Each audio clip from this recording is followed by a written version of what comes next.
We brought some ritual candles to an old wizard's manor. Not now, not now. We came equipped with our mystical eye and coffin belt buckles. And I tell you exactly what we had to exchange for them, but that would be in violation of the terms of the contract. 22 candles emblazoned with jinx-removing spells, dragons, serpents, luck talismans, running devils, a cat, and skulls. It was Jean Wolfe who wrote, "Possibly, just possibly, we might derive comfort from the liturgy, and even strength.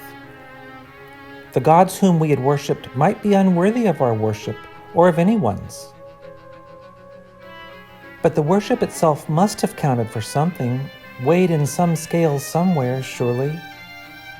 It had to be, or else the world was mad." Where did this giant candle come from? I thought you brought it. A 23rd candle. This must be what Robert Anton Wilson called the 23 Enigma.